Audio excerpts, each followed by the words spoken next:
Hey everyone, Jefferson here, live from Indianapolis at the 2026 NFL Scouting Combine. This is your daily DLP. It is February 26th. Hard to keep track of the days down here. They sort of all bleed together. It is, in fact, Thursday, which means that in a few hours I get to go walk across the street here to Lucas Oil Field and watch some guys actually work out. And that's Wednesday. So Wednesday at the Combine is a weird lull day for us in the media because like Brad and Dan talked on Tuesday. There were some GMs that talked yesterday, and I'll actually take an excerpt from one of those in a bit. But for the Lions, like the only thing that went on yesterday were the player interviews, podium sessions for the defensive linemen and edges. And they're worthwhile, but it's not something that's, you're ever going to get a whole lot out of. Basically with the podium interviews, you're looking to see, can the guys communicate? What do they talk about when they talk about football specifically? So I will bring it up because this is something, it was a hot topic at dinner. I went out to dinner last night with a large group of NFL draft media. I would guess that most of them are probably better known than me. And one of the things that we talked about quite a bit was the people who ask, did you meet with the Lions? There's one guy, did you meet with the Jets? Like that's his whole thing. He just walks around from podium to podium and does that. And they're fairly worthless questions, whether they answer yes or no. And I thought it's probably a good idea to explain a little bit about why. Because every different team meets with players or doesn't meet with that player for a specific reason.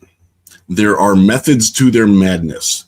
With the Lions, we're getting a pretty good idea that when they meet with somebody, is generally to get to know the person, and not so much the X's and O's, the whiteboard stuff. That does matter, but they're learning about the person, the competitiveness, the ability to be coached. Does the coach get along with them? Things like that.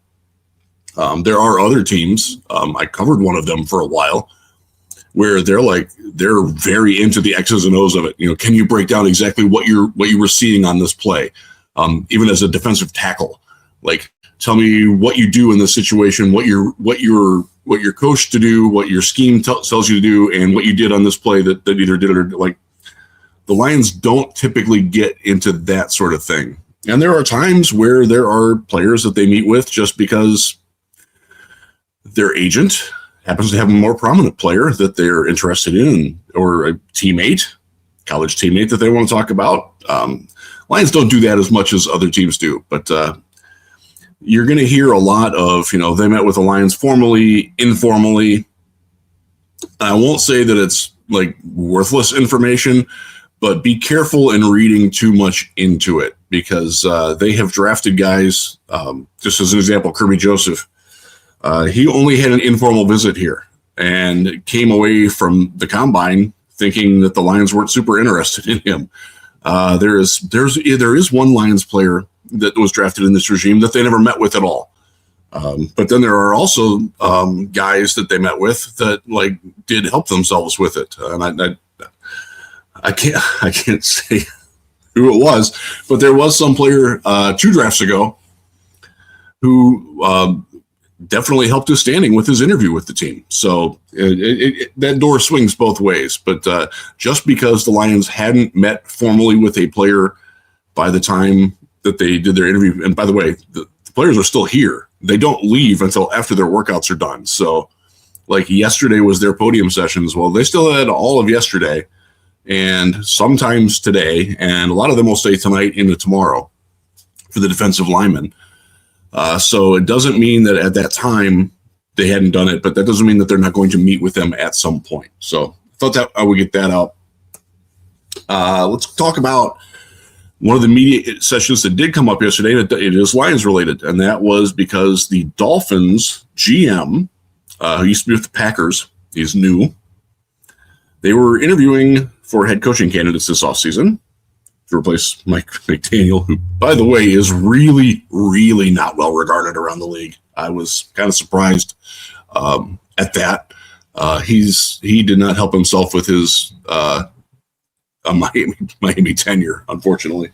He's got a chance to rebound, but we'll see. Dolphins are viewed as somewhat of a mess, at least coming out of last season, but who knows what's going to happen with Tua?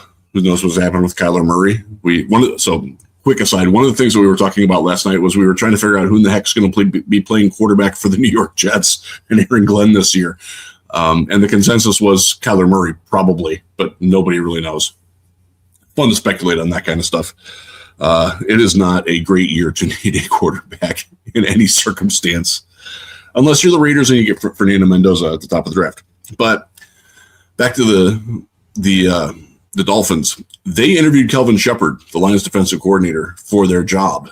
And a lot of people, including in Detroit, sort of poo-pooed it as a Rooney Rule thing where, they have to interview a minority candidate.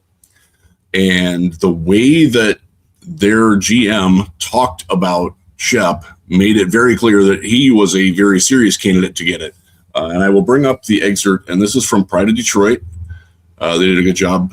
Jeremy and the crew there always do a great job of this stuff. John Eric Sullivan's the guy's name, by the way. And I'll read this here for those of you who are listening to the audio only. His energy, his command of the room. I think if you want to build a bully, Kelvin, he can lead men. There was a toughness and a command that he had and his ability to articulate that, and it wasn't false bravado, Sullivan said. I mean, he walked out of the room and we all kind of looked at each other like, wow, that was really impressive. I have no doubt as he gets down the road in his career that he'll have a lot of opportunities. And Sheppard had talked about how he thought that he did a really good job in that interview, and brought a lot of energy to it, and was considered himself a serious candidate as well. So the league is high on Kelvin Sheppard, and for those of you who want to get rid of him as a defensive coordinator, the best path to it is probably having a great year this year, and he gets hired somewhere else as a head coach. That's certainly plausible based on the information that we've got. And Kelvin did not help himself, though, when he talked recently and compared the Lions defense to the Seahawks defense. Wasn't a great move on Kelvin's part. The Lions played more man than any other team. The Seahawks played more zone. They play more nickel than any other team. The Lions play more base than any other team. But his point was that they use Nick Emenwari in the way that the Lions use a linebacker. And he's not technically wrong about that, but it's not a fair thing. Brian Branch is the Lions' Nick Emenwari, and they play him in the slot. So, or safety. Again, and we've talked about this, there's a lot of different ways to build a championship team and build a great defense. But the Lions have not gone down the path that the Seahawks have. And I don't actually think that you're going to see a whole lot of schematic change. I still think they're going to play probably more base than most teams. I don't know if they're going to lead the league again and being in a straight 4-3. But I can tell you, the emphasis on stopping the run, that's never going to be that will always be the top priority for a Kelvin Sheppard defense. And by the way, for a Dan Campbell defense, because that puts you in a position to rush the passer on second and long, third and long, sets you up to put pressure on the opponent to make mistakes and take risks. And that's something that Kelvin's all about. That is just in general, he's from the Bill Parcells tree, as is Campbell. That whole thing, that whole defensive mindset is specifically, let's make the opponent try to do things that they're not comfortable with as much as possible. I don't think that they did a great job of that last year. I do think that at the end of the season they did, and the beginning of the season, but while the injuries were going on, we've talked about that. Don't need to get into that. Let's get into some of the prospects. Just as a start, the group that I hung out with last night was not Lions related stuff, so I don't have anything today really on like free agent targets or who they're interested in or anything like that. That was not the purpose of last night. I hope to get a little bit of that probably on Friday and Saturday is where I will get more of that as the herd thins a little bit. A lot of the media goes away after Friday or early Saturday when the quarterbacks work out. So we'll see on that. But yesterday's podium sessions, defensive linemen, there's some fun guys. Lee Hunter, nose tackle from Texas Tech, Mr. Congeniality. Dude, like, commands the room. Bright-eyed, very active mind, going through, engaging, looks everybody straight in the eye when they ask him a question, responds with a thoughtful. These guys are coached pretty hard on how to answer, and some guys take that to heart and some guys don't. I thought that Lee Hunter did a really good job of being spontaneous. He wasn't the only one. Big Citrus, Dominique Orange, a nose tackle from Iowa State. The nose tackles are always fun guys. Lions do technically need a nose tackle because DJ Reader is no longer with us. Roy Lopez will be back, I presume. That seems to be a general presumption. Can't assume that. And Tyleik Williams will play more 3-1 in combination, but they got to replace Reader's spot. And there was a guy who talked specifically about modeling his game after DJ Reader, and that is Cincinnati's Dante Corleone. Yeah, the Godfather, great name. Pretty good immovable object type in the middle of the Cincinnati Bearcat defense. And look, Reader played in Cincinnati in his prime when Corleone was starting out in college there. So it's easy to see why, but Corleone is like, so there's different ways that you can wear your outfits. He's wearing yesterday like cut off sleeves and his arms are out. And he's, sun's out, guns out, baby. And somebody asked him, see anybody in here with bigger arms than you? And he like looks around the room. He's like, nah. he's and he is in that like 3rd round, 4th round range where the Lions could be looking at getting that position filled. He does have a little bit of pass rush ability. He's more than just an immovable object in the middle of the line. Lee Hunter is a guy that a lot of people see as potentially being in the 1st round. I don't think he's going to get there just because his pass rush was very inconsistent. And Tyleik Williams showed a lot more as a pass rusher at Ohio State than Lee Hunter did in terms of like technical prowess and upside than he did at Texas Tech. So it could happen, but I don't think he's going to be there for the Lions at 50. And he could go in the late 20s, early 30s. I think that's probably the range where he's going. Wouldn't surprise me if he's like one of the first picks of the 2nd round, where those picks are all super valuable. So keep an eye on Dante Corleone. And so now let's get to the on-field stuff today that's going to happen. It starts at 3 p.m. Eastern. What to watch, what the Lions are watching. Big guys are going to run 40s. For the big guys on the inside, defensive tackles, only pay attention to the first 10 because that's all the Lions do. 10-yard split is all that matters. For the edges, 10 and then 20. And note the range between the 10 and the 20 because it shows how well they can sustain their initial burst. And that is important. That's critically important. That is an area where Hutchinson shined. That's an area where AQM shines. If he's coming back, which would be nice. Don't know anything whether he's going to be back or not. Lions love the hoop drill, which is there are 2 giant hula hoops and there are towels in each one, and they have to run around and circumnavigate by putting a towel down picking the towel up with one side, putting it down with the other hand on the other side. And they have to do that going around, and it shows the ability to corner, the ability to your ankle flexion. It shows your hand-eye coordination on the move. It shows your balance, those types of things. Those are very important. That is an important drill to the Lions. So when you're watching the big guys today, especially the edges, pay attention to that. Whether it's David Bailey, who's going to be long gone before the Lions pick. If you pressed a gun to our table last night, David Bailey would probably be the consensus number 2 pick So, yeah, he's. I don't think that the Lions are going to be super interested in him, anyways. But that's one guy to watch. And I have a couple things on this. Akeem Mesidor from Miami. How does he do in that hoop drill specifically, and also the 20-yard, the 20-yard split on his 40 time? Because he is wildly polarizing. Just at dinner last night, we had very prominent, respectable draft analysts who think that he is a top 15 player. We had others who wouldn't take him before the 4th round. I'm kind of in the middle. He's in the 50s for me. His age, the fact that he only had 1 year of production, he has had some foot problems throughout his career, but and the line of the night from dinner, his ankles are so tight they've calcified. Like it's a joke. Take that for what it is. But there's a lot of divergence of opinion on Akeem Mesidor. So his workout today, presuming that he does work out, is a big one. Do I think that the Lions would have interest in him at 17?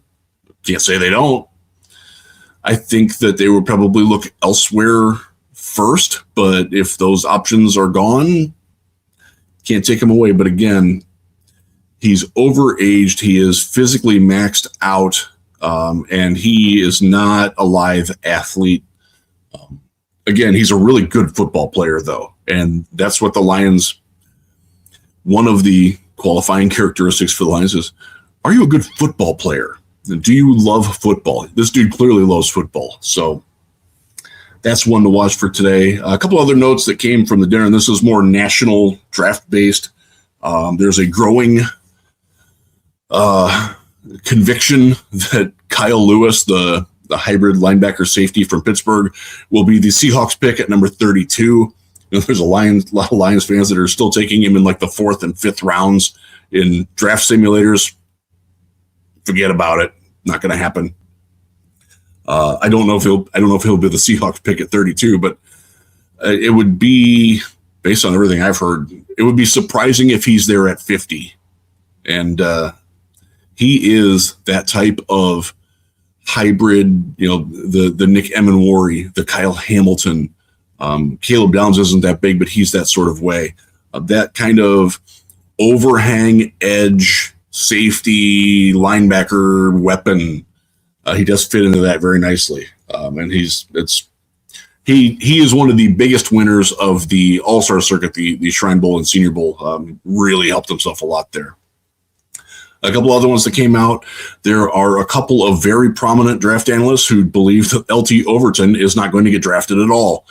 We'll see how his workout goes today, and I am considerably down on him, but I don't think he's going to go undrafted. But that opinion is out there. So if you're drafting him in your draft simulators in the 3rd or 4th round, that's probably going to be too early, and it might wind up being a bit of a shock to Camp Overton. One quick other thing that I wanted to finish on, and I want to put a little bit of a human note on the combine.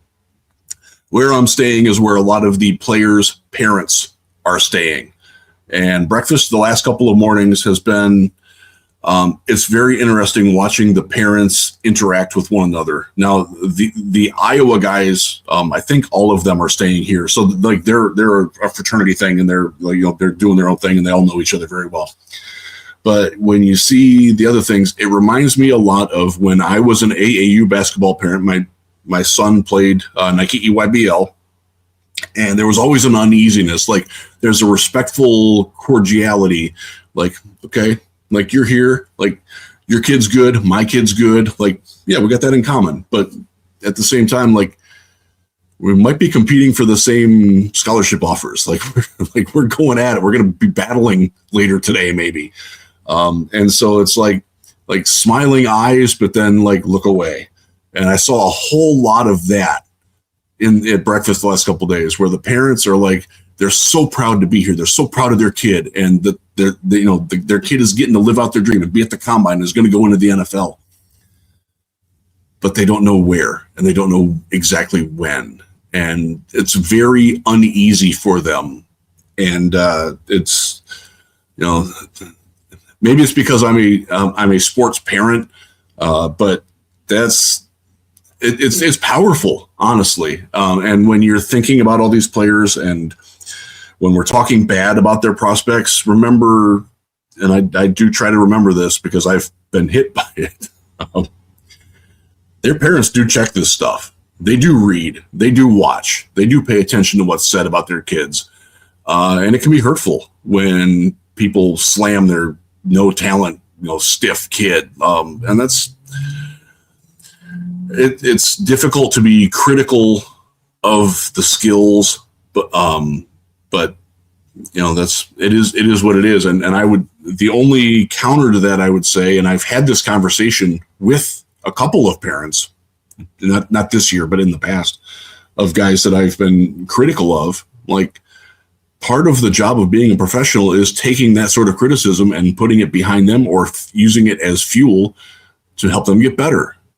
And that's absolutely true, because if you have the rabbit ears out and you can't handle what's said about you, not going to last long in the NFL unless you're exceptionally good.